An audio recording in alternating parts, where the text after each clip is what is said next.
I was on tour with Metallica and Kid Rock, and like Metallica, you guys know, like the biggest metal band ever.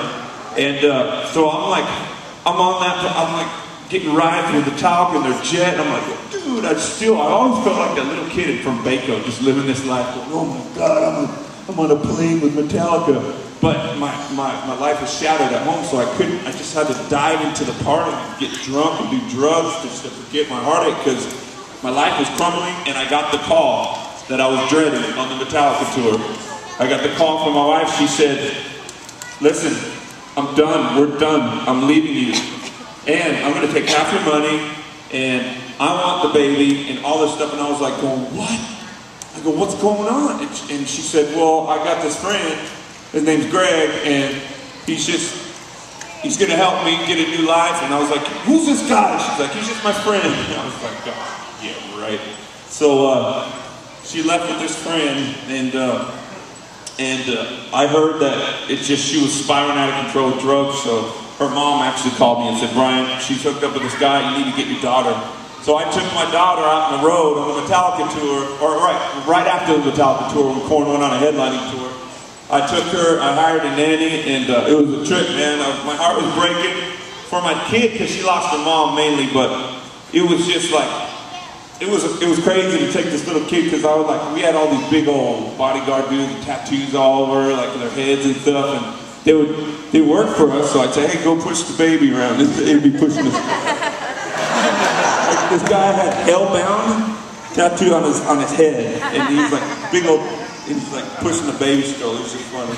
But I tried to make the best of it, and I swore I was gonna do meth again, because I was like, dude, that drug's crazy. I did it a lot, but I'm done with it now, because how can this chick like leave her kid?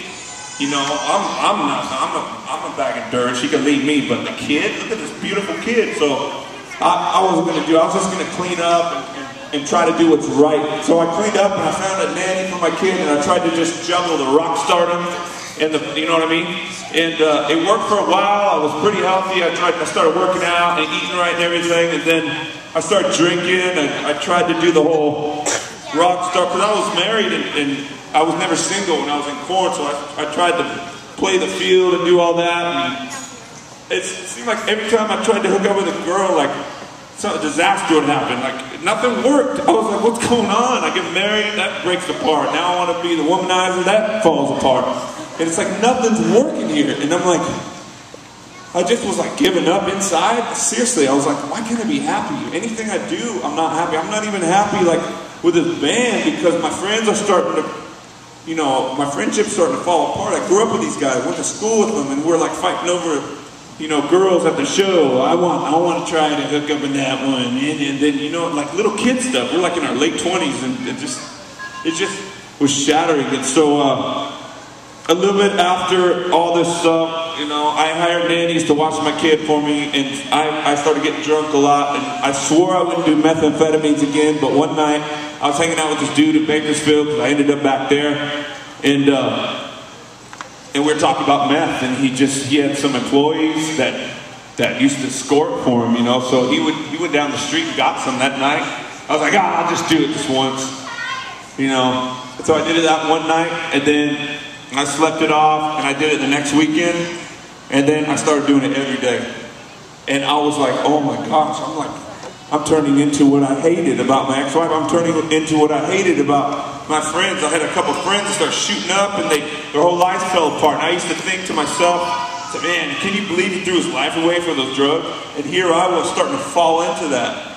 But I was so addicted and so like done with this world, and I didn't know where to find happiness. I just wanted to escape, so I just did it. I fell into it, and I had two drug dealers, and one of them lived in Bakersfield. He would come over to my house and bring his gun in the middle of the night. He'd be all tweaked out, like, you know, and come in with his gun. I'd be like, what do you got that gun for? Like, he looks like he might, like, just, like, kill me and then kill himself. He looked crazy, but I needed my drugs. So, and my kid was in the next room. It was just me and her, and it was like I was living this crazy life. Another guy lived in Huntington Beach. And I remember I toured all over the world with this stuff, because you can't find meth on the road. You can find coke for some reason. It's everywhere. because, you know, the drug dealers want to make the most money and the coke is more expensive, I guess. But so I would pack it in my stuff. I'd hide it in vitamin pills. I'd hide it in deodorant. I'd hide it anywhere. But on a trip to Asia with KoRn, nobody in KoRn or the crew, nobody knew I was on this stuff. They thought I was getting depressed. They thought I was taking too many pills, but pills were okay because they're legal, you know, so nobody knew. But I ran out on an Asia tour, or I was getting low. Then we headed over to Europe. That's when I ran out. I had my drug dealer send me over a couple of 8-balls hidden in a candle, because he made these, like, he's a tweaker, so he made these ugly candles, and he thought they were like sculptures, you know. He's like, oh, let's start this candle company, and I'm gonna make millions. So I was like, all right, dude, you know, go get those beautiful candles that you make and stick some 8-balls in there and send them to me. And so he did. He sent me a few 8-balls, and I was like tracking my package through the mail, you know, and it came overseas. It stopped in the UK or wherever, and it came to me in Germany where I was, and I was like, either these people are going to bust down the door, they found the stuff, but that's how addicted I was. I was risking my freedom. I was completely miserable, and it lasted for 2 years. Every day I snorted the stuff for 2 years. I tried smoking it, but I never got the high that I wanted. You know, I heard that you could, but I thought about shooting up, but I never went that far. I don't know why. I went every other direction. I don't even know why I didn't do that, but I did. So at the end of the 2 years, I was like, there were some things going on in my life besides the drugs that were just, I mean, bad thing after bad thing after bad thing was happening to me. There was an abuse situation that happened in my family with someone I know, and it crushed me. I was like, man, when is this gonna stop? I'm like, everything it's crumbling. I'm making fat checks, doing big business.